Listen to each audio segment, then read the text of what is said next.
Well.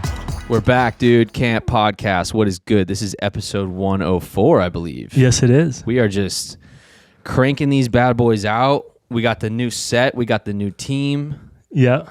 We're building camp. I think these were a new addition last week, but wait. Let's give her a shout. Yeah, dude. Miranda. One of our Lou. I don't know how to pronounce your last name, and I apologize. Well, one of our sweetest fans in the world, her name's Miranda. She handmade these dolls. First, we have the tooth at the top. Infamous. And if you listen to the Camp Podcast, you know we rep dental hygiene. Yes, we do. And down here, we got Ryan with the long hair. Yeah, I do look a little bald, and I'll take that up with her later, but... Yeah, you can take that up with her later. This is me rocking my backwards hat that I used to do very often. Yeah. And we're just out here, dude, and we're in the log cabin, and yeah, we are freestyling once again. We keep doing this. Did you like that intro that I just came up with, though? Yeah, it's pretty cool. We don't know what we're gonna talk about. No, we never do, but we figure it out every time. Yeah. No, yeah, dude, she's great. So right after Andy passed away, Make sure you're talking in. Don't even tell me. You have to know. Don't tell me. You have to know. You don't produce this. You don't. Okay, sorry.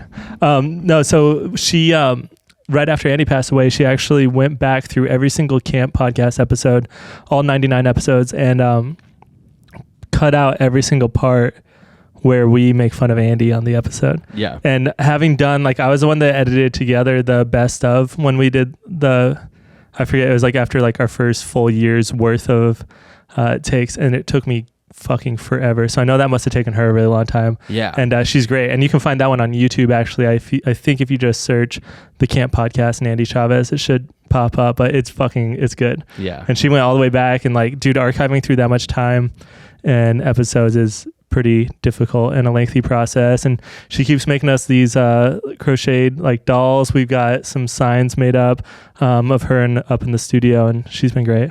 Yeah. Super cool.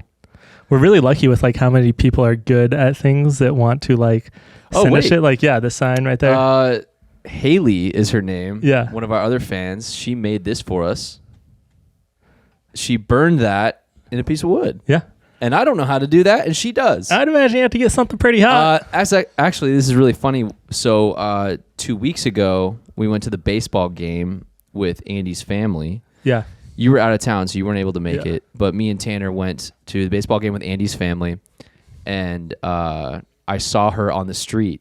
And me and Tanner were standing on the side of the street by the stadium. Oh, really? And she scootered by, and she just stopped, and she just looked at us. She said, "Hey, guys."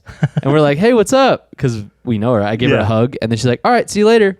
And she left. And then I looked at Tanner, and I was like, man, could you imagine if every interaction with a Catastrophe listener was like that? Yeah, it'd be great. Tanner was like, I wish. It was just kind of funny. No, that's funny, dude. I went to, I think I talked barely a little bit about it, but I went fly fishing with my friend Bobby, and we caught absolutely nothing for the entire day, and it sucked. But we stopped, we went and got beers at this place called Arizona Wilderness.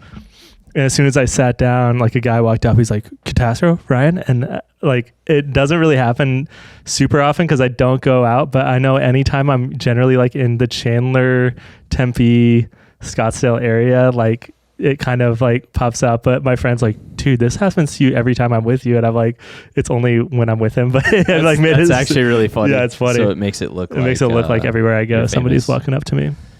That's really funny. Yeah, dude. I remember when I first started dating Mont, I met her mom, and we went out to eat with her, and we were walking out of the restaurant, and some guy ran up and was like, "Are you in Catastrophe?" And Mont's mom thought it was the coolest fucking thing in the world. And so she's like, "Do you want a picture?" And she took the picture, and she still brings it up. She's like, "Remember when that guy walked up and knew your band?" And it's it's pretty cool. It's really funny. I mean, it's happened to us. The coolest when that happens, and it actually is really fucking cool. It's happened on tour in really weird cities where I remember we were in East Coast or somewhere Virginia or something. I know I keep bringing up Virginia in our podcast, but we were at a Whole Foods, and somebody was like, "Are you guys in Catastrophe?" And I just started laughing. I was like, are they fucking with me? Did they tell you to say that to me? And she's like, who are you talking about? And I was like, You the thought whole me and band's here. She's like, oh shit. But I thought everybody was like trying to fuck with me, try to That's really funny. embarrass me. The only I have to bring this up. I'm sorry. It's too funny. Every time I think about getting recognized in public, I think of this happened maybe 9 or 10 years ago. We went to a Chipotle. We were somewhere on tour, and me and Andy, we're all in line. We all get our food. Me and Andy are first. So we go up to the register. She looks at us. She's like, oh my God, you guys are in Katasha, right? So she gives us our food for free. And then you're behind us and you bring your bowl up to the line. No, I think it was like, Tanner. She's like, was it Tanner? Yeah, I think so. Oh, I thought it was you. But it was like $10.75. She's like, what the fuck? No, my and favorite. Me and Andy talked about it for years because we were like, that was so fucking funny. I think it was you that this happened to. We played a show with Iration, and we were walking through the crowd, and it's like me and Andy, and then you were like straggling behind us, and somebody's like, oh my God, are you guys Katastra? And we're like, yeah. So we start talking to her, like me and Andy were, and then you like start standing right next to us, and then she's like, can you take a picture of us? And you're like, yeah. And then you like grab the thing, and she's like, okay, we're going to stand over here. And she had you take a picture of us with her. No. She had me take a picture of her with Iration. It was, we were doing we were selling merch. I think I'm talking about a different time because it was like this family twice. Yeah. But this is the time I remember that was really funny, which totally I fell for it. Our merch was set up right next to Iration's merch. Yeah. And this girl walks up. She's like, oh my God, can I get a photo? And I was like, yeah, sure. And so like, I'm like getting ready to take a photo with her, and she hands me her phone and walks over to all the Iration guys, and all of them watched it happen, and they just like all started laughing, and it so was like, funny. but she didn't know what was going on because she didn't know who I was, so like everyone was laughing, and she didn't know why everyone was laughing. It's funny. It was pretty awesome. It's always really funny when you just get embarrassed in front of all your friends. It's great. It's the best, dude. It's really good. My favorite is asking somebody to take a picture and then they're not a part of it and they think they're going to be a part of it. Yeah. Because you see it in the face and it just like the blood kind of goes away for a second and they're like, oh. Because you're not going to be like, hey, I'm in the band too. You're just going to take the picture, and then do your duty that you were asked to do. Yeah, and then everybody's going to talk about it for years later. Apparently, years later. I still don't believe you that you were the one that got your Chipotle for. I think you had to pay for your Chipotle. I might have. I mean, it's not a big deal. Yeah, I probably threw it away because the fucking guac scared me or something. Oh yeah, I used to do that a lot. You have done that a few times on tour where you were really upset with the guacamole at Chipotle enough to just throw it away and say, I'm going somewhere else. Yeah, fuck yeah, I will. I'll continue to do that to this day. I don't care. Chipotle is so shitty now. It's insane. It's always bad. You would think that because I would be confident to say, I think we've visited more Chipotles in the United States than we're in the top like 98% of people that have like traveled the most Chipotles. Would you say? Yeah, no, and Whole Foods. And Whole Foods. I think we've been to almost every Whole Foods in the country. Yes. Yeah, and we have found in our analytic data that we have been collecting over the years. Yeah. We have found that food poisoning exists at an alarming high scale at Whole Foods. At Whole buffet. Foods, yeah. Specifically the salad bar. Our tour manager got food poisoning in Atlanta from the salad bar at Whole Foods. That was bad. Tanner got food poisoning from the salad bar in Flagstaff from Whole Foods. Yeah. I stopped eating it after they got sick. And, I have a problem with Whole Foods ever since I got fired for eating 2 scrambled eggs in the kitchen. And it still is something I think about when I go and I shop there. Well, it's pretty obvious that they wanted to fire you, and that was like, they could just pick that. That's not like really a fireable offense unless you really want this person gone and you're like, okay, here we go. Here's the thing, dude. The chef that made me we've talked about it before on the podcast, but we'll talk about it again. I'm working at Whole Foods in Huntington Beach. It's the first time I get a real job that's like, finally, I got a job that's not a call center. Totally embarrassing. Yeah. I go to work. It's like 7:30 in the morning, and the chef in the back goes, hey, you want the rest of these eggs? Dude, it was a trap. And I say, yeah. It was a setup, dude. It was a setup. They wanted you gone. I don't think he was trying to set me up, but he hands me the eggs, and I had done I did a run that morning. I ran a few miles, so I was like, oh, of course I want some eggs. Like I just did a long jog. I'm gonna eat these eggs. Yeah. So I eat them, and then the girl that did not like me that worked in prepared foods, she went upstairs, told the corporate people that happened to be there that day. They asked me to go upstairs. And I was like, yeah, sure. So I walk up there. I have no idea what's going on. They're like, can you sit down? So they bring me to this room. They shut the door. I sit down. They give me a notepad and they say, can you write down what you just did? And I was like, what are you talking about? Like, I just got to work. What do you mean? He's like, oh, well, we've been told that you just ate something in the kitchen, and we would just like to know like what happened. And I was like, dude, I had no idea what was going on. I was like, what did I do? I was like, yeah, I got to work and there were some scrambled eggs in the kitchen and I ate 2 eggs. And so they literally made me, they're like, can you write that down? So I wrote it down. I'm so dumb. I have no idea I'm getting fired right now. I write it down and then they asked me to clock out. And that's the moment I know, oh, I'm fucked. Like, I just admitted to stealing, but I didn't know I did that because I got offered the eggs. It's like when I got arrested. Dude, but listen to this. This is fucked up. I go downstairs back into the kitchen on my way out and I'm like, all right, they just made me clock out. Like, I'm probably getting fired. Like, I'm like freaking out because I'm like really bummed. I'd been working there for 11 months, never showed up late.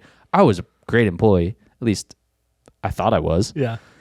So I look at the chef on the way out and he gives me this look like, sorry, bro. Like, I had to lie to save my own ass. Like, I'm sorry. Cause that's what happened. Like, he didn't want to get fired. So I home. I would have turned on him. Here's where it gets embarrassing. And I'll admit it. They called me when I got home after clocking out and they fired me. Yeah. And did you cry? I cried.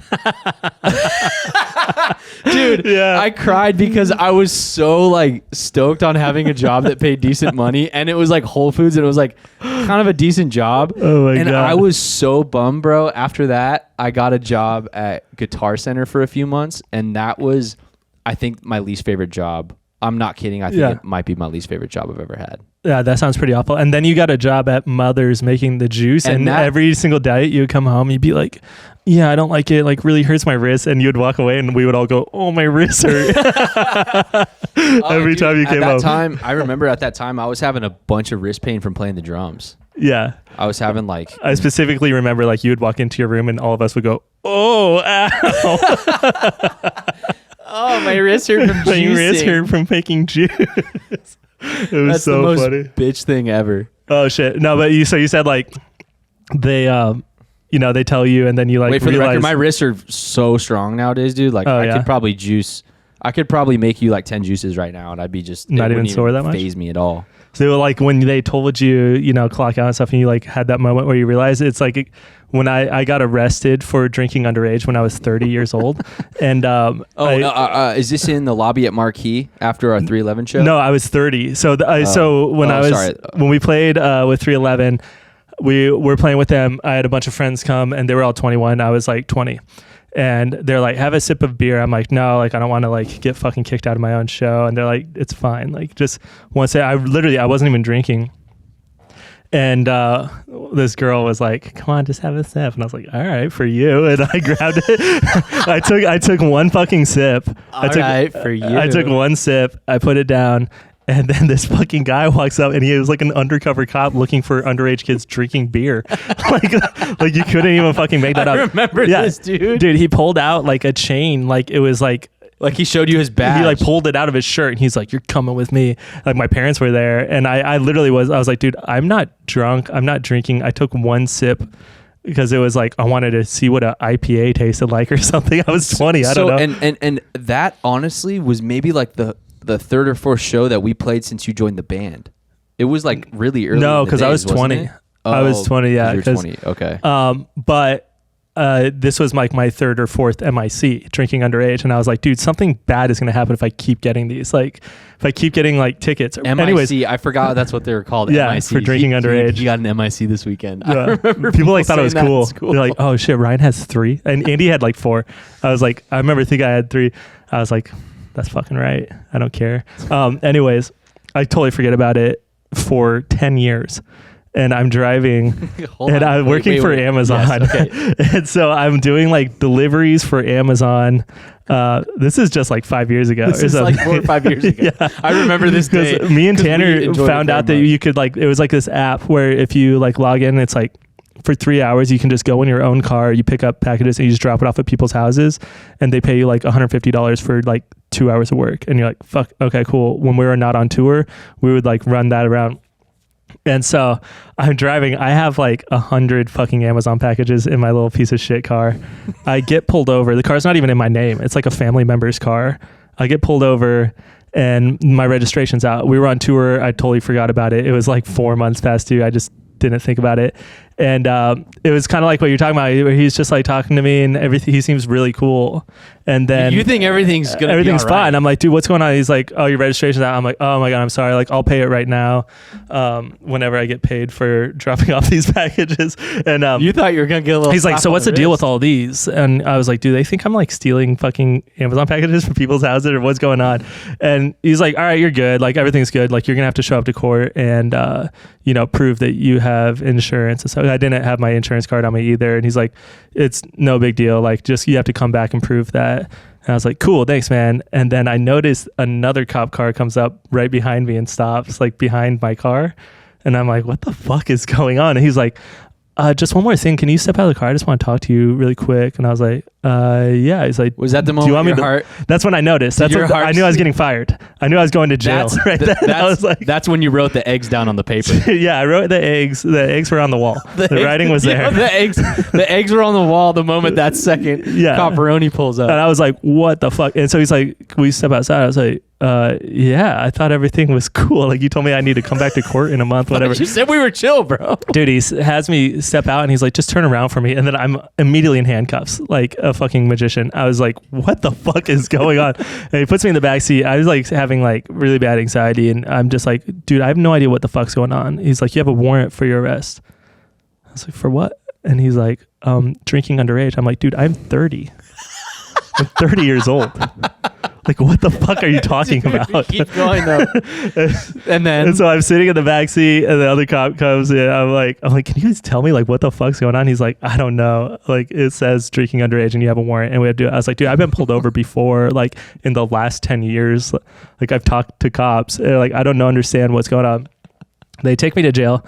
I think I'm going to be in like one of those big, like what you see on TV where like First 48 when they're talking to some guy named Hamburger and he's in a room with like 30 fucking people and he's like, and there's bars. I'm gonna get out of here. Yeah. I thought it was going to be like, and there's like there's like a cop on the outside of the bars, like at a desk that's just Yeah. like watching you, make sure everything's good. Dude, they threw me in this fucking, it was like 3 foot by 3 foot room with a toilet and 2 bunk beds on it. And there's another guy sleeping right when I walk in. And there's no windows at all. And it's the smallest fucking room and it has like this little square. Okay, we're all that's what's happening with you right there. In the Catastro group chat, we all get a picture of you from the inside of this holding cell with just that little shitty window, like you're obviously in jail. Yeah. And that's all you send us. Yeah. And all of us are like, what the fuck? So that happens in a second. Like, what happened? So I was in this tiny ass room and it was like Scottsdale jail. It wasn't that bad, but it was like this really small fucking room. And this guy's sleeping and he's like, they got you again, huh? And I was like, what the fuck? This guy thinks he knows me? Like, what is going on? I was like, I've never fucking been here. Anyways, he's sleeping. And so I'm laying on the other like little cot and I'm like, all right, this fucking sucks. I don't know what's going to go on. Like, I was freaking the fuck out. And the room is so small. And I'm like, all right, at least it's only us two. And then they throw this fucking like crackhead homeless guy in there. And he's picking at his toenails. I have to go up onto the top bunk. So I'm like climbing up on top of the drug or the probably DUI guy sleeping off his DUI. I'm on the top. Meth head on the bottom one, picking his fucking toenails, took like no shoes, just like picking at his feet, like disgusting. Meanwhile, and I'm like hyperventilating. I can't see anything. And you're just an Amazon. You're just the Amazon delivery guy at this point. And then they do one more guy, and he just keeps going, "I'm so sorry, guys. I'm so sorry," and he keeps yelling it, and we're just like the drunk guy rolls over and he goes, "Shut the fuck up. I'm not the cops. I'm not your mom. I don't give a shit." And the guy's just like, "I'm so sorry. I'm so sorry." So they let me out to go do a phone call and they just give me my cell phone. Because I was like, dude, I don't know any phone numbers. Like to this day, I know 0 people's phone numbers. And that's why I took a little selfie of you guys and like my wrists were all fucked up from the things. And that's all I said to you guys. You guys probably like, what the fuck? We were worried for hours. We were like, what the hell? What? You sent us those photos and no caption, no text, nothing. Yeah, because I had to find a number of like, I didn't know who to call. But I got out. I seriously thought I was in there all day. I was in there for like 2 hours, 3 hours. It was like nothing. But I ended up having to go back to court like 3 times. And what lesson did you learn? Nothing. It was fucking stupid. Like, even like they just threw it out because they were like, this is ridiculous. I was like, yeah, arrested for drinking underage at 30 years old. Are you kidding me? It's fucking dumb. So like nothing happened. I just got let go. But I did have to pay him like $800 or something. Damn. But yeah, there's those moments where you like think everything's fine and then it's just like boom. You're like, oh, I'm in trouble. The eggs on the wall. The worst part was, so I get bailed out and I had to go back to my car and then I had to finish delivering packages to all these fucking people. Well, because all the packages and I've just been like through car. hell, and I'm like, and my wrists are like all fucked up from like how tight they put the handcuffs on me. Yeah. And I remember I was like, I got to do something nice for myself, and so I went to Firehouse Subs and I ate a sub sandwich alone. I called my brother. It's like, I just got out of jail. Holy shit. I just got out of jail, so I'm gonna treat myself to a sub sandwich. That like weirdly is like my guilty pleasure. They're so bad for you and so garbage, but I just really like them. Really? So sometimes when I'm like, I want like a treat, like I treat myself and it's just a cheap little shitty sub. That's so funny. Oh my God, dude. That was funny. I forgot about that. I forgot about those pictures you sent us. Yeah. So good. It's really funny. I feel like that's something funny we would always do in the Catastro group chat. We'd just send a photo with nothing else. Yeah. Just like when we knew it was something that would immediately make everyone laugh. Yeah. I knew you guys would think it was hilarious. It was. And I was wearing a shirt, Thundercat shirt, and it just said drunk across the front of it. My hair, I had my hair in like a tie thing. They made me take it out. So my hair, like I looked like I was on fucking drug. My hair was all crazy. I was just like, it was bad. But Dude. Those are those good life experiences. Yeah. I remember one time I got an MIC XP points. and I had to go to court, and I went to court and I was so hungover. Like you would think that's how dumb I was. Like the night before I knew I had to go to court at like 7 a.m. I was up all night drinking with my friends. And then we all go to the court because everybody that got the MIC was at the same party. So I show up and it's like all my friends and they're all like still drunk and hungover. And I start walking out and I don't know, like I start having a full blown panic attack like after I'm done paying. And I just walk out the exit and it was the fucking emergency exit and all the lights and the alarms went off in the entire Mesa Court area. Everybody's looking at me like the last thing you want when you're having a full blown panic attack. And everybody just stops and stares and I just kept walking away. Oh man, the dumbest shit. Those were fun days though, when you just didn't have to care about anything. Oh man. I probably should have been caring about things, but Definitely. Yeah. It's interesting how differently your brain works though when you're that age. yeah, nothing is a problem. You're just like, oh, I'm going to get 4 tickets. Like this isn't going to happen. And then eventually 10 years later, you have to pay for it. And I remember I got a phone call once. We were probably like 22 or 23 and I was out on Mill Ave with some friends in Tempe. yeah. And I get a phone call. It's like 2 a.m. and I get a phone call from Andy. And Dude, I got that same night. Yeah. and he calls me. I pick up. I'm like, yo, what's up? And he's like, hey, can you come pick me and Tanner up from the Chandler Police Department? I'm like, what? Like, no, I can't drive right now. So he goes, yeah, like you can't pick us up. Like we're at the police department. I'm like, dude, no, I can't drive right now. I can't pick you up. The next morning we both find out because he called you that night as well. Well, so he called me and I'm also hammered and I'm like, dude, he's like, I've called so many people and everybody's fucked up and nobody can come pick me up. I was like, well, wait. And all of our friends I was like, out. I'll call another one of my friends. So I called another one of my friends. He comes, picks me up. And then we go to jail to pick up Andy and Tanner. And he never tells me that somebody else let him out or got him out.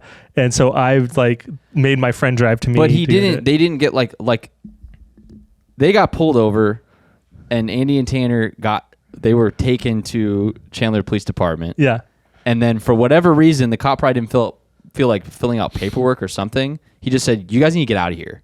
Oh, yeah. And so he just let them go. And so they're like on the curb and they're like, well, what do we do now? We don't have a car. Like we need to call someone to pick us up. Dude, Andy got out of everything. Yeah. One time he told me like way back in the day, like early party days, he was left a party and he was in his car and he was like about to drive away. But then like all the cops were around and he's like, I'm not going to like get arrested right now. Yeah. So he opens his car door and just leaves his car in the middle of the fucking street and nothing happened. He just had to go pick up his car like the next day. He's like, I've been in the car with him multiple times where he's just like, the cop, you know what I mean? They're just like, he makes it so much worse for him when he's talking to a cop, and they still somehow. One time we were going up to record. I think it was like when we were recording Wash, and I drove up with Andy, and we had a shitload of weed in the back like the trunk, and probably like some sort of hallucinogenic or something, you know, in this trunk. And we're going, and I'm like, dude, there's a cop right there, like chill. And so the cop fucking pulls us over, and I'm like, oh shit, like don't say anything. And so the guy's like, what are you guys doing? And Andy goes, first mistake, we're in a band. And the cop's like, I remember this. Yeah. Andy just tells him we're in a band. He goes, we're in a band. So it's just me and Andy in this car. And he tells the cop, he goes, yeah, we're in a band. And I'm like, dude, you fucking idiot. We have so much weed in the car. Because we're going to be up there for like a week. And so, and the cop's like, oh, really? Like, what kind of band? And he goes, we're in a reggae band, which we aren't even reggae. They just said the absolute Like, worst kind of music you could tell that? a cop that you play. And the guy's like, oh, really? And he's like, you know, like Sublime. And the cop's like, I love Sublime. And then Andy's like, we're friends with Rome. And the cop's like, that's sick. And like, let us go. And I was like, what the fuck is going on? Like, how do you always get away with everything? Like speeding is like, it was just like, it was awesome. He had a way with people just, one time he was like turning left out of a thing, and he like hit a lady with his car, because it was like one of those things where like he was trying to, or he hit a lady's car. A lady's car. So he was like trying to cut across, like, you know, when like, clear that up. Yeah, you know, like when there's a bunch of cars and they like leave space for you to turn, but then there's another lane that's like going fast still. Yeah. So he hit a car, and the lady was just like, oh, you're cute, I don't want to like ruin your life, so can I just get your insurance? Like, she didn't like call the police or nothing happened. He got away with a lot back then. Yeah, for sure. Yo, I gotta switch these out. Are they cutting out? You're good. Here's my beer tech, Hayden. Thank you, baby. Yeah, these are just cutting in and out. Let me throw the cans back on. Oh. Hey, can you hear those? write that time down for the story. Yeah, I got because we're gonna do a reenactment, and we're gonna have Cone play him with like a wig on, like talk like with mom's reenactment. Have like fucking Margettis, like the big dude, and like the toe guy who's like, shut the fuck up. Reenactment Like, for Yeah. what? first fucking jail story. Oh shit. Jail. Check. Yeah. All right. Shoot on green screen and shit like that. Check. Are you all right? Yeah, they just literally stopped working. Oh yeah. Sorry. It's okay though. Yeah, it's just I don't. We can always cut around it. Are we still recording? Are we still on? That's fine. We're fine though. Cool. We can cut it a little bit. All right. Well, you had a little hiccup with Sorry, your I had a little ears. hiccup with my in-ears. I had a little cutting hiccup with out. my beers. What? I had a little hiccup with my beers. How'd it get?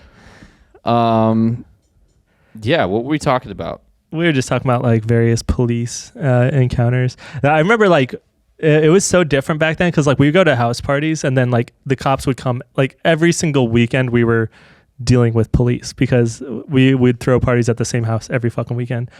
But I just remember like back then it was no big deal to like just run away from a cop and be like, fuck you, and like run as fast as you can, hop a fence or whatever. Like you can never do that shit now. My first interaction with the police was from skateboarding when I was younger, because me and my friends would street skate in spots you're not allowed to skateboard on.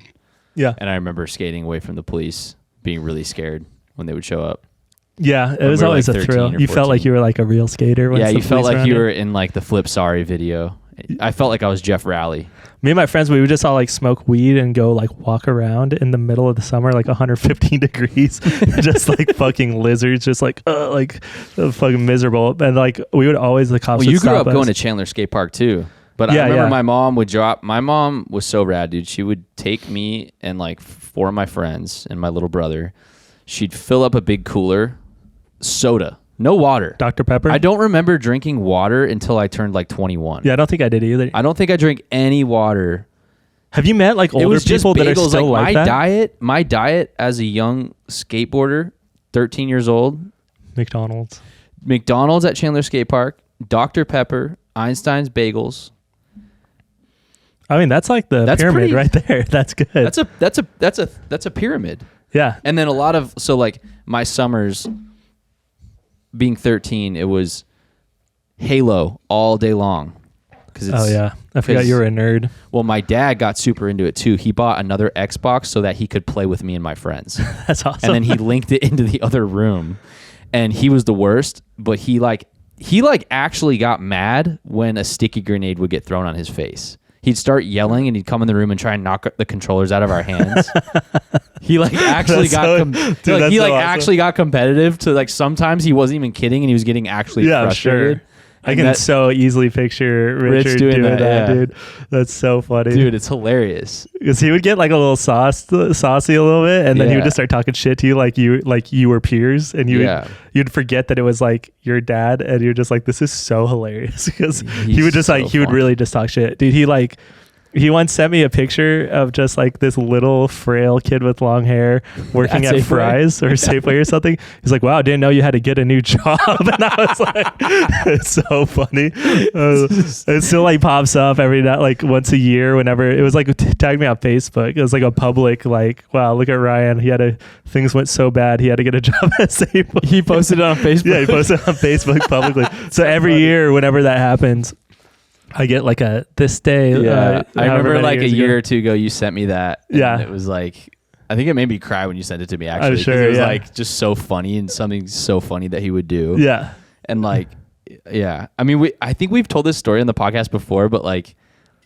the time that he flew out to San Francisco to see us play. So my dad, he knew we were playing in San Francisco for the first time. It was actually that first tour we did when my grandpa and Andy's dad helped us get the van. My dad did too. Our first van, and your dad too. Yeah. So my dad flies out to San Francisco because he was always a big fan of San Francisco. Yeah. He's like, we gotta go check out Lombard Street. We gotta go check out Lombard Street. Lombard Street is this like super windy street that goes down that like super steep hill in San Francisco. And there's tourists everywhere lining the whole thing, like trying to take pictures of like these cars driving down it. It's like, it's the most like jagged edge turns you could possibly make. And we were in a 15 passenger van. That like the brakes are not even working that great either. We're already scared about going down hills. Like we don't even know how to like shift gears to go down hills yet, because it's our first time driving this thing. So my dad's like, we gotta go do this. So he gets in the front seat and drives our van to Lombard Street, and I'm sitting in the passenger seat, and the rest of the band's in the back. And he's like, we got to get a picture. Like, we're going to drive down it. Wait, like, I gotta interrupt, because you started getting so fucking stressed out before we even got there.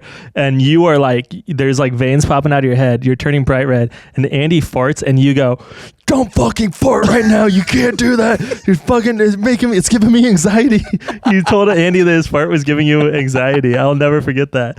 Anyways, we get out to Lombard Street. So we're at Lombard Street, and my dad fucking insists that we drive the van down this windy ass road. There's like people taking pictures everywhere. I thought he was gonna have us like park outside of it, and then we walk out. No, so my dad fucking drives the van halfway down, and then he stops the van. There's people behind us like trying to also go down, and like there's people's houses, like people actually live on that street. They're probably like $5 to $10 million houses, and we're just berming over their fucking bushes and shit because we can't turn hard enough to get onto it. So we're like stopping and reversing and running over like all their stuff. So my dad stops the van in the middle of the hill, like in the middle of the going down the thing, and he makes us get out to take a picture. And I'm like, Dad, we're not getting out to take a picture. There's people behind us. Like, we got to get down here. Like, this is not a good idea.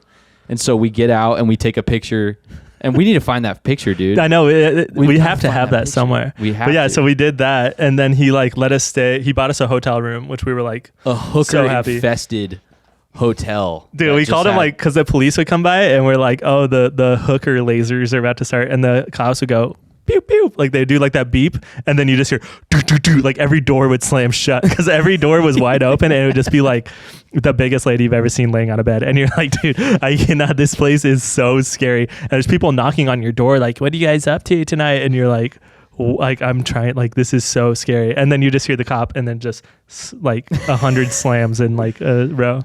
I remember one time we were on tour, because we stayed at so many scary hotels. And I think we were in like Trenton, New Jersey, and we stayed at a Motel 6 in like one of the worst neighborhoods in America. I remember that. And it was so terrifying. Wait, is this the one that had the water park in it? No, that was a different one. That's dude, first. That was let's in just Michigan. skip to that. That was in because, Detroit. all right, so for the one that I was to Detroit. say is like Tim, our tour manager at the time, was so like nervous about it that he slept in the van to keep all of our shit safe, which is like such a boss move because I would never try to get in the way of like these actual like gang run city trying to get my shit. I'd just be like, have it. Yeah. And he was like, I'm going to stop it. Did he have a gun with him that we didn't Nothing. know about? Yeah, I don't know. He had the confidence of a man with a gun that no one knew about. Yeah. That's for sure. I think about it often, how many like different situations we've been in on tour and like how many unsafe areas we've left the van and all of our gear in and nothing ever happened. I know that we Every were in time we get Texas. home- There was like this big, remember that big crime ring that was busted while we were out there? Stealing bands, They- vans. yeah, and they were trailers. like targeting bands. I think Pacific Dove got all their shit stolen. Yeah, well, But- it happened in Long Beach a lot. Like a lot of bands in Long Beach got their vans and trailers stolen. Yeah, we really got lucky for the most part of like not having too bad of interactions with like people. The scariest trying to- one was the Seattle situation where me and you were feeling sick, or at least I was sick that night. I had the flu, so we played the show and then we went back into the van, and I was laying in the back seat of the van because I was just feeling like shit. And you came into the van, and I think you were in there. You just wanted to like drink some wine. No, we were drinking because I was underage, so I wasn't allowed to drink in the venue. And there was these two girls with us. But we're in this like really sketch industrial. Was this the first tour? The second tour we It ever had did? to have been one of the first tours because I wasn't allowed to go into the venue. So Well, we're in this really sketchy like industrial like part of Seattle where there's just warehouses and like it's just very dark. There's no lights in the parking lot, and all of a sudden we see this car pull up. And our windows of our van at the time were like super tinted.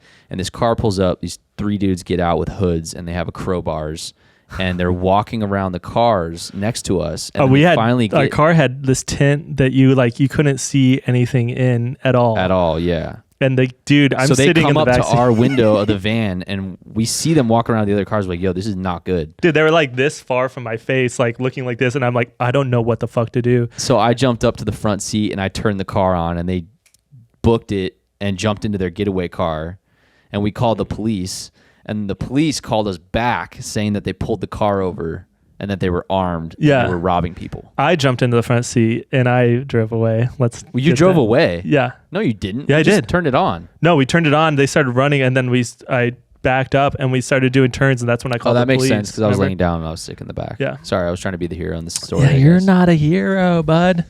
Yeah, that's You scary. think you're fucking Ricky Martin? See, that's like the type of shit Or my mom that doesn't. Enrique My mom Iglesias. doesn't want to hear stories like that.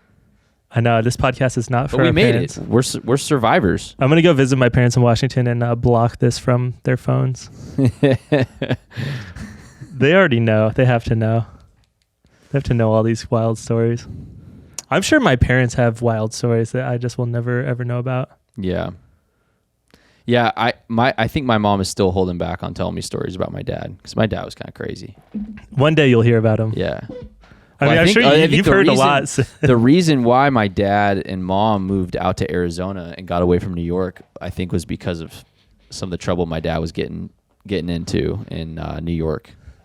So Yeah, with some mobsters, you think maybe some mobsters.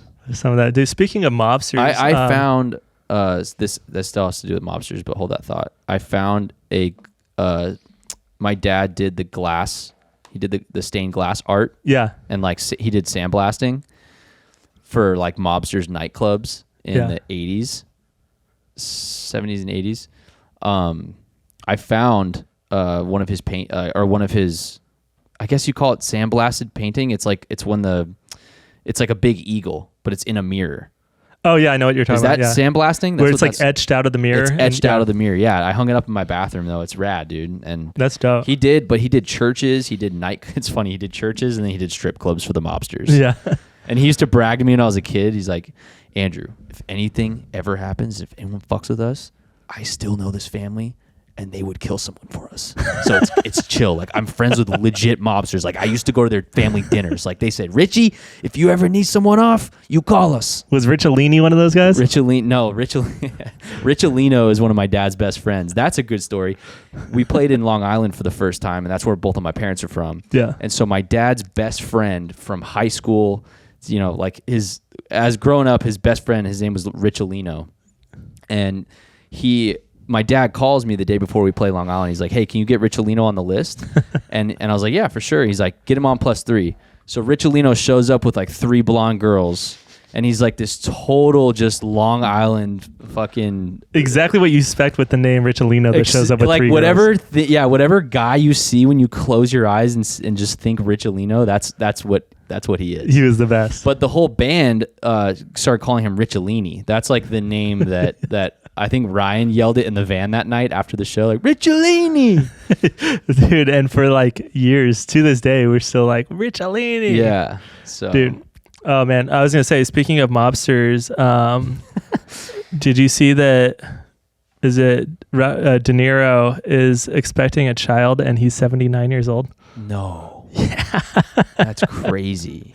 That's fucking wild. That's so nuts. Good for him. 79? 79, yeah. Having a baby. He's in his... Picture being 20 and your dad's 90. Yeah. Imagine your dad looking like that old when you're graduating like pre-K. Yeah. That's pretty wild. That's crazy. Good for him. Good for her, honestly, too, probably. Did you have any friends with like really, really old parents? Yeah. Or I'm trying to remember, not like alarmingly old.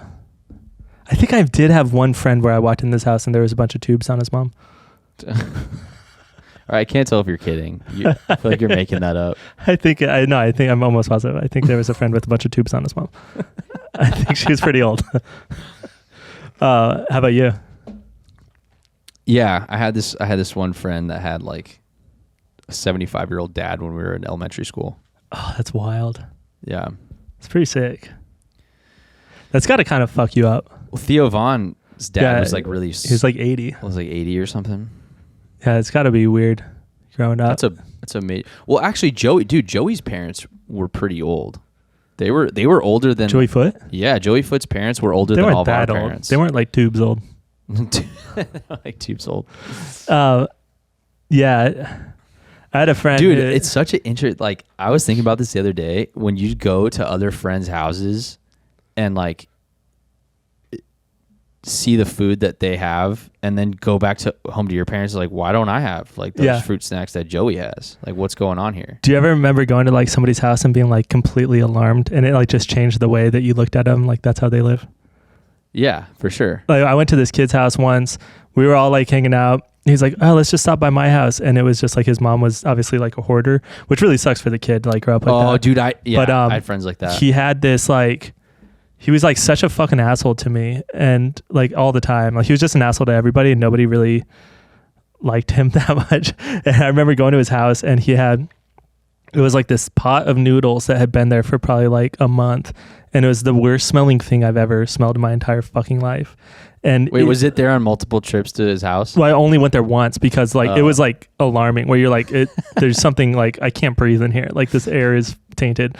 And you walked in and I remember like somebody was like moved it and the noodle juice got in my hair and I start gagging in the middle of his house and he gets like a little embarrassed, but he was also kind of like being a complete asshole about it.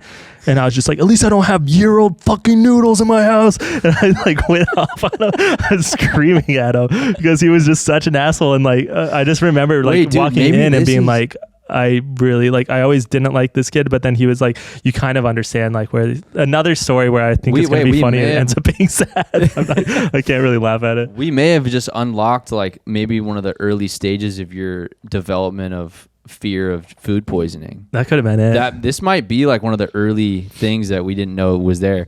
I went to a friend's house one time. Remember Charlie Cummings? Yeah. So he had a friend and we skateboarded over to his house. And this kid's dad was doing taxidermy in the garage. But it was a hoarder house. So like he was a mechanic, but then spent all of his time doing taxidermy in the garage. So he was stuffing like dead squirrels and just like we. Do you have like a lot of jars of things in there? First of all, wait, this is what's really funny about this is I didn't even know taxidermy was a thing. So like I walked into that thinking like, what the fuck is going on in this house? Like I didn't even know people did that. I didn't know. Yeah, if you don't know, that's like straight up serial killer shit. No, I was scared, dude. I walked in and I like asked Charlie. I was like, dude, what's he doing? Like, and he's like, oh, he does taxidermy. I was like, what is that? It's just like I'm seeing him like shove like, like stuffing into animals. Yeah. And oh man, that's really weird. That's an interesting thing to see, like what your like, because when you're growing up, you just think like, oh, those are my parents. Like everyone's like them, and then you start going to other kids' houses and see that everyone's different. Yeah, it's like alarming almost. I had this one friend. His dad was the coolest because his dad owned a pawn shop. So he was like the pawn shop guy, he like walked in, big gold necklace, and the kid was. Would he have tons of weird shit at his house? Yeah, and like my friend had the dopest shit because it was like, he would have like a brand new electric guitar in his room, and he was the only person I knew that had an electric guitar, but he also had like a car bed. Like it was like, you know what I mean? Like you're like, we were young enough, but he had like this brand new like dope like metal looking guitar. I was like, what the fuck? And he was able to like play a song. It was like the coolest shit I've ever seen. But yeah, you just like get like little glimpses at people's lives of like what their house is like. That's so funny. It's pretty wild. I still can't believe De Niro is having a little baby. Good for him. His dad's gonna have a bunch of tubes in him. Well, what else is going on in our life lately? We have made some progress specifically over this past week with some new moving pieces on the Catastro album. Yeah, and it's very exciting.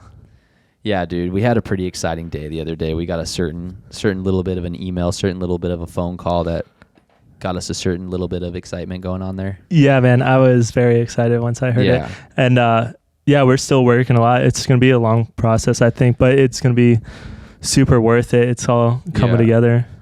I feel like, it's been, I think, really good to have some time to slow down and take a step back and breathe and think about where we've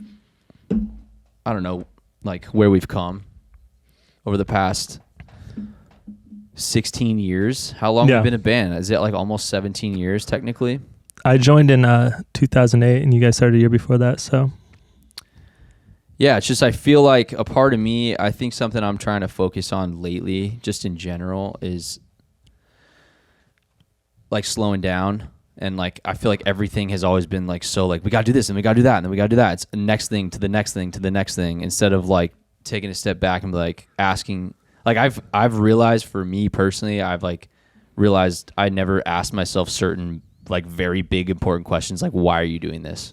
Yeah. Why should we do this? Why are you doing this?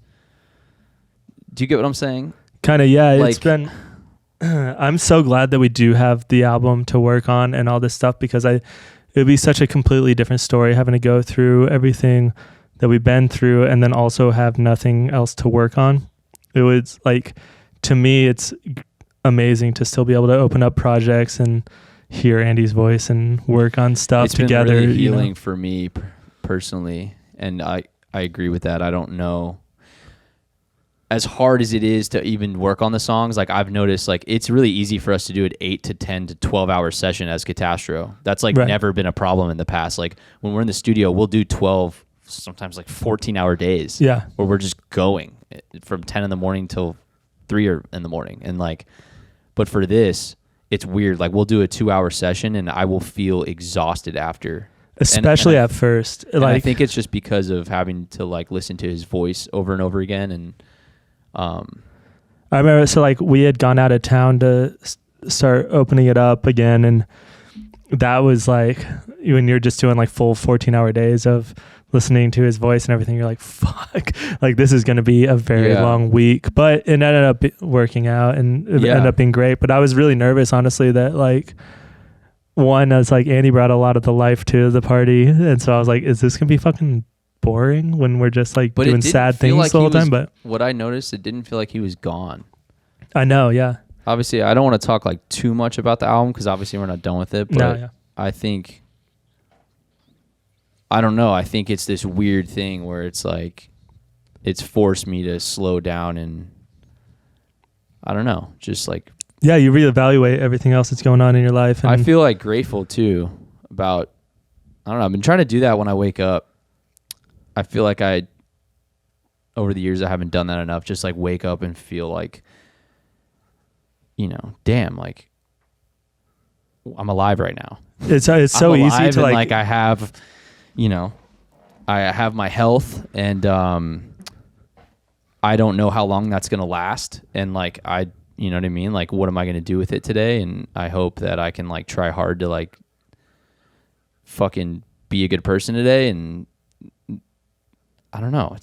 Yeah, I feel like I always fall into the trap of like feeling like I'm not doing enough or like I'm wasting my time. And like, then also like looking like, so this week that we're recording this, we're at like the 1 year anniversary of Andy passing away. And so it's on like Friday. Yeah. And so just a few days from, or is that, no, 2 more days. In 2 days, it's going to be a year from right since now. we lost Andy. And so it's like, you realize like for one part of me feels like I haven't done anything over the entire year. And then I look at like everything we've actually accomplished in the last year and just like the process of healing and like where I'm at now compared to before it even happened. Like I'm so much more happier with myself at least. And like, I don't know, it really was one of those moments where you're forced to, you know, look at your own shit and be like, what's wrong with me? Like what is going on? Why I don't have time to be like, oh, one day I'm going to do this. Like you don't know. So I just got to start doing shit now.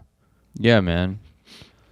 Yeah, and I think the relationship between, like, I guess what I meant earlier about the asking yourself, why am I doing this? I feel like when we lost Andy, I kind of had, I feel like I got to this spot where I had to ask myself, like, well, why? I was always so worried about not being successful. That was like a big driving force for me. Yeah. I just like my dad was successful when I was a kid and like he built his own businesses and he built a life for his family and like his kids. And I think especially after losing him, I think there was like a big drive in me to like just do something with my life. But a lot of it was this like fear and insecurity of just like not being enough. Yeah. And, you know, it's like a weird balance because like I don't want that to be the driving force of why I want to like grow and be a better person. I don't want it to just come from that kind of like. It's almost a place of fear. It's like a fear of not being good and then enough. you're not, because if you're doing that, I've just realized from myself, I'm operating in this like, state of fear, and then you're making irrational decisions, and you're not. Yeah, I don't know. I've just been really reflecting on that a lot and trying to work through that, I guess. Yeah, I mean, dude, there's been because I feel like just so much that you have to like realize that you have to like work through, you know, now because, and I think it's been, you know, if I have to find anything that's positive out of what has happened, it's like I've definitely like taken a deeper look at myself, and you know, I was not happy and I was struggling really, really badly with like anxiety and some mental shit for a very, very long time, and I wasn't doing anything about it, and I was just like exacerbating it and making it worse, and you know, drinking too much and doing all these things that were just wrong. And then I'd be like, why do I keep fucking up, you know? And it was always me. It was me doing it. So I don't know, you realize that there are things you can do to like change, and I'm pretty happy with the way things are heading. Like I don't think I'm there yet, and I don't know if I ever will be, but Same. I like feel like I'm like on the right path for sure. It's just interesting how certain days can just feel like such a fucking battle versus other days. Yeah. Like some days I feel like I'm just at war with that fucking little kid that doesn't feel like he's good enough or something. Yeah. I don't know how to explain that, but I think what I'm realizing, which I know me and you have kind of talked about this a little bit, but when Andy died, it brought up a lot of stuff to the surface for me from my childhood and things that I never really coped with and dealt with. And one of those things was my parents getting divorced. Yeah. And it's really weird how like I'm fucking 33 and something that happened when I'm 17 is like truly coming to the surface and like really fucking with me in a way that's like I gotta address this and like right. I don't know. I think like when Catastrophe formed, that was like my new family, you know? Yeah, for sure. And I've kind of had to like take a step back and like work through that again, and almost like I think there's a part of me that maybe didn't like fully forgive my dad before he died. Yeah. And that's like, it's kind of sad, but it's like Andy dying is like, I guess, helping me do that.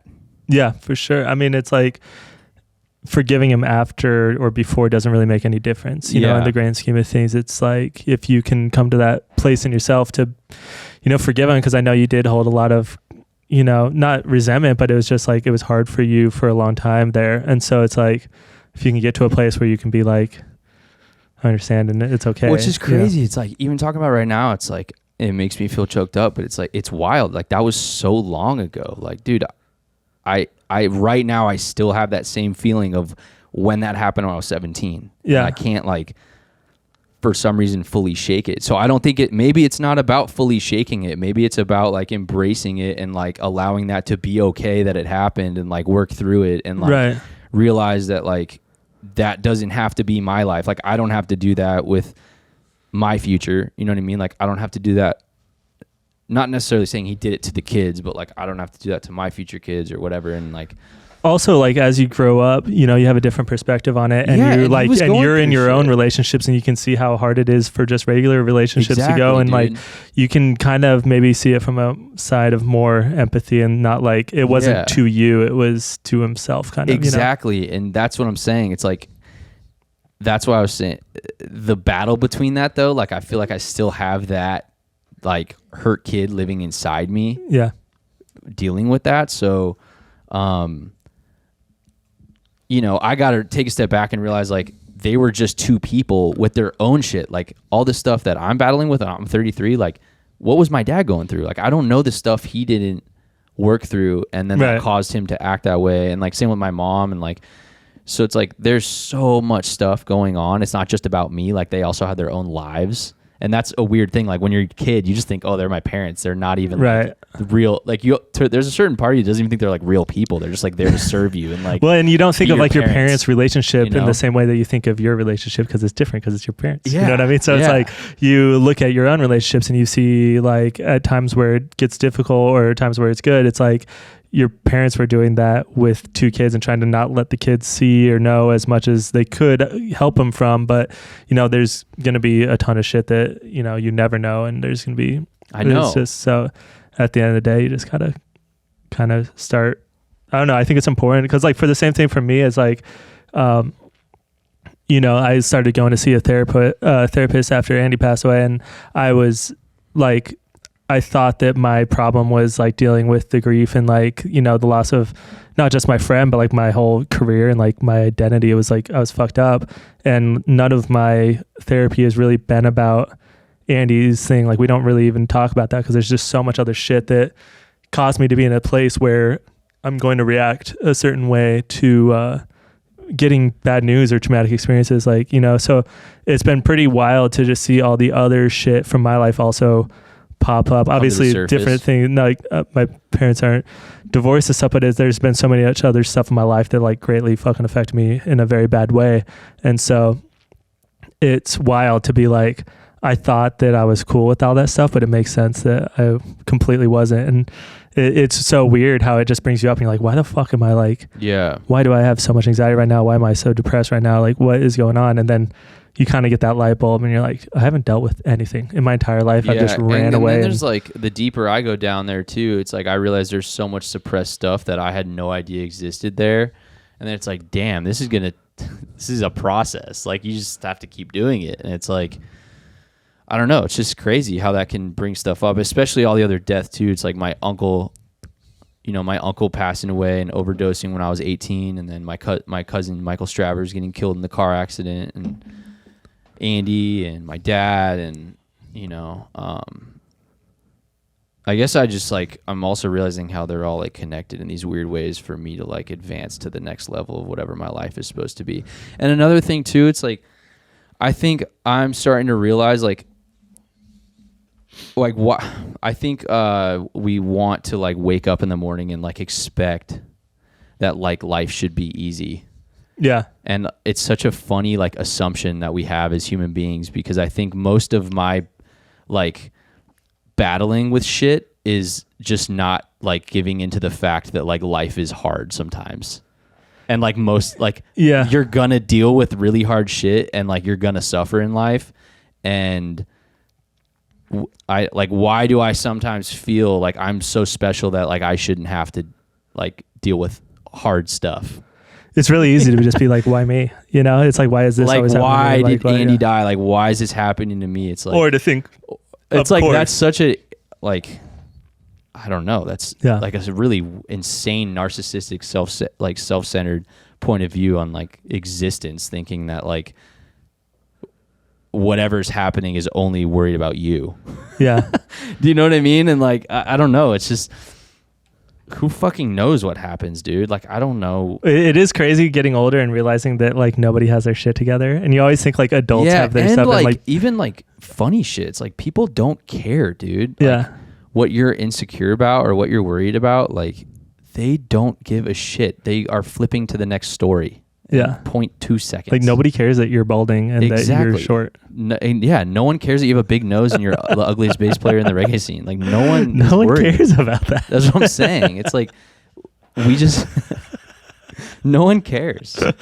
So like don't even stop freaking out about it. Yeah. Just this doesn't matter. Just like get Botox, it'll be fine. I'll shave my head. It's helping a not little. a big deal at all. Like deal. I definitely don't stay up until 3 a.m. every morning just searching ways to grow my hair back longer. Yeah, I definitely did not make them move the camera more head on than to the side. I didn't do that. You didn't. Like, you definitely didn't do that. Stop saying that. I did that. Yeah, shit. dude. It's I don't know. I feel like over the past year I have realized some very big things about myself. Some of them kind of alarming. In a good way, I guess, of just stuff like, oh, dude, you gotta change this. Like, fuck, dude, it's hard though sometimes. Yeah, it's always like, it's hard to think of it as a good thing when you realize something really bad about yourself. But if you just realize, like, if you just never realized that, you would just be one of those people that walks around with this fucking horrible thing. You know what I mean? It's like, you could, I don't know, I'd rather know and be able to like work on it and fix it. So it's like a good thing when I'm finding all these things where I've just been fucking up, or I'm ignoring them and they're turning into like actual problems. And I'm like, okay, well, at least I know. And that's at least the first part of getting better at it. Yeah. Yeah, dude. And we got a lot of people on our side right now. I feel like this is just rad. Like, we got a new set for the podcast. We got people helping us out. We got all these different artists that are surrounding us, and friends and community of people, and like, that shit's camp, bro. Yeah. That's camp. I think that's a good spot to call this episode. Yeah. Thank you guys for listening, man. I hope you guys are stoked on the new episodes of the podcast. And, Katasha is going to be making some cool announcements for you guys soon about some stuff we have. Yeah, eventually. Well, I'm just talking about, in July, right? We'll see. Yeah, let's just get them excited. I don't know. We're not going to tell you anything yet. All right. We'll see y'all next week. See you guys next time. Thanks for coming to camp.